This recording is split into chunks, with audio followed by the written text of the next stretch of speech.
Hi everyone, so I must apologize in advance for my voice because I have a bit of a cold at the moment, so it's making me sound just a little bit husky, so forgive me, I'm sorry, I wish I could change it, but today I really wanted to do the 7 deadly sins of beauty tag.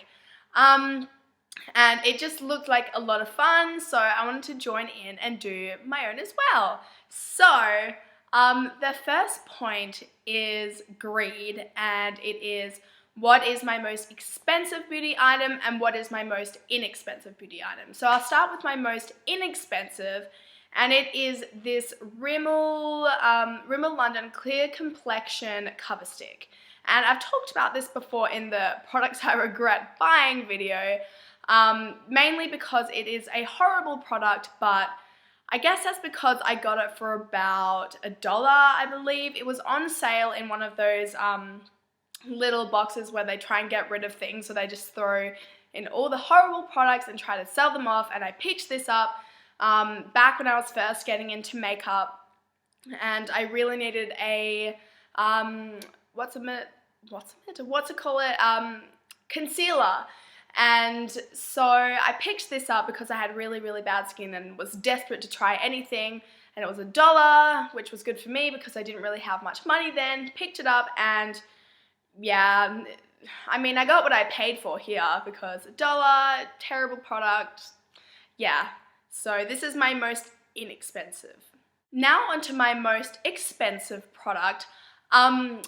I'm still building up my collection, so I haven't actually splurged on anything too hefty, but I did spend $55 on this Hourglass concealer. I think there's a little bit of a trend here going, 2 concealers. Yeah, I had really bad skin issues, and well, I still occasionally do. But this Hourglass concealer is amazing, so I think, in my opinion, the price is justified. Well, I mean, they could bring it down a little. I wouldn't complain about that at all, but yeah, $55, it is the most expensive thing I've spent my money on, and especially for what it is, just a little concealer stick, and the formulation for this is just so creamy. I like to warm it up on my finger and then tap it on, and yeah, it's got amazing coverage, so really like this one, and mine is in the color Sand, Hidden Sand, which is a wee bit too dark for my skin tone, I think. I wish I got a shade lighter, but oh well.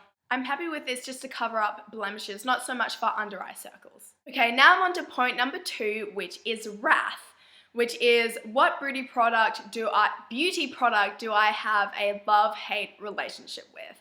And I'd have to say loose pigments. Oh my goodness, they are so messy and they just get everywhere. And I'm a perfectionist, so I like things to be nice and neat and tidy most of the time. So yeah, loose pigments. And this is one by Bare Minerals in the color Nude Beach, which is a gorgeous color. But yeah, I'm actually really scared of opening this because it'll probably just fluff everywhere. But yeah, look, it's so dangerous. It's a beautiful color. I tend to just work from the lid because there is product there and I don't really like to tap my brush next. It'll just fly everywhere. So yeah, love-hate relationship with these things. Gorgeous, but messy. And the next point is Gluttony, which is, sorry if you see me squinting off to the side, I've got all the questions written next to the screen here, which is, what are my most delicious beauty products?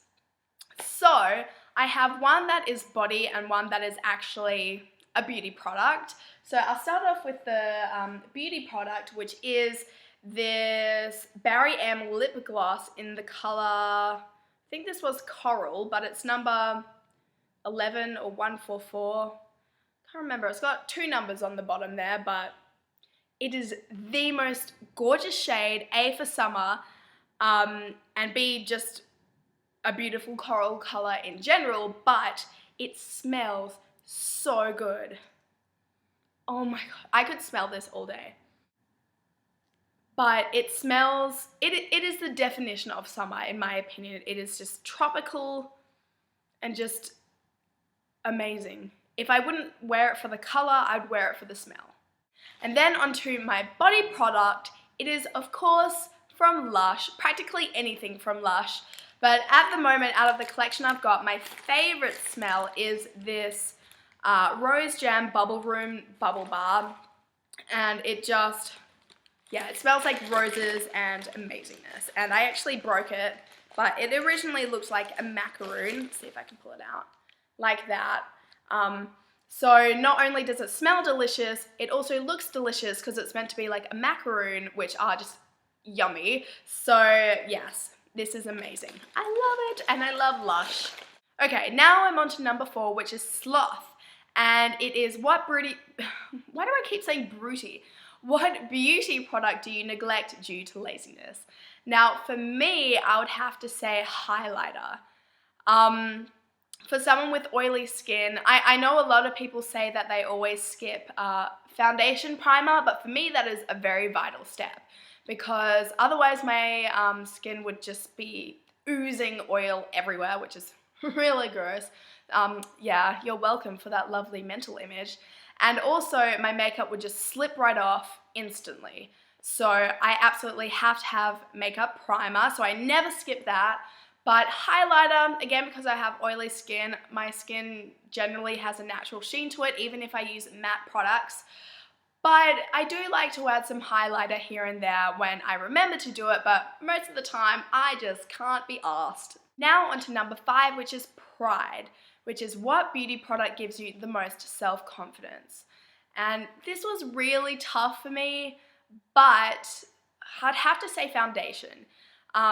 Which I think a lot of people would say because it just evens out the skin tone, gives me a nice glow, and yeah, just gives me that confidence to really walk out the door because if I use every other step, like if I use mascara, eyeliner, and a lip product, I still would feel self-conscious walking out that door, but if I just had foundation, then I would feel so much more confident just knowing that my skin looked radiant and yeah, it just gives me that little boost. And the next point is lust. So what attributes do you find most attractive in the opposite sex? Now this question seems a little random to me, but I'm going to answer it anyway, and I think I'm going to answer both physical and personality wise as well. I won't go too much into it because there are a lot of things that I look for because I'm a rather picky person, but I'm just going to delve on the surface and say for physical attributes, I really, really like a guy with shining eyes and a really, really nice smile. To me, those two things will determine whether or not a guy is genuine, and really, to me, it reflects what they're like on the inside, as corny as that sounds. Like, I really like a guy who is humorous and caring and all that jazz. So their smile and their eyes, to me, is the window for that. So I guess I kind of just answered both of those sides there, so physical and also personality-wise.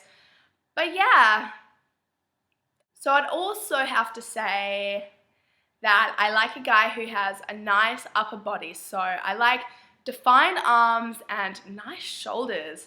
And if I'm at a place where their back is on show, that's also something I look for. A nice back. I don't know, is that weird? Is that just me? But yeah, I really like a nice toned guy, but not overly muscular. I don't really like that where their veins are popping out and everything. They have like a neck out here. Not really into that. And I just want to elaborate on the whole humor thing. That is just so important to me. I love someone who I can have a laugh with.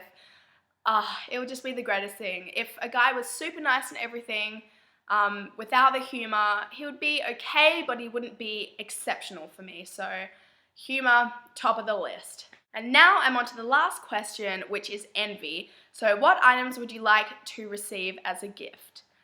And I would accept anything as a gift, really. I'm thankful for any gift I get, but I guess I'd really, really, really love to get perfumes, mostly because I don't tend to splurge on them so much. For instance, I mean, I currently only own 2 perfumes and both of them were gifts. So yeah, I really rely on them to be gifted to me actually. As much as I love smelling amazing, I always just spend my money on other beauty products. So yeah, I love receiving perfumes. And yeah, I guess that is the end of this tag. If you're watching this and you make videos, I tag you to do this as well. And even if you don't make videos, maybe just type down your answers in the comments section, because I'd be interested to hear your answers as well. And yeah, that is all for today. So I will speak to you guys later. Bye.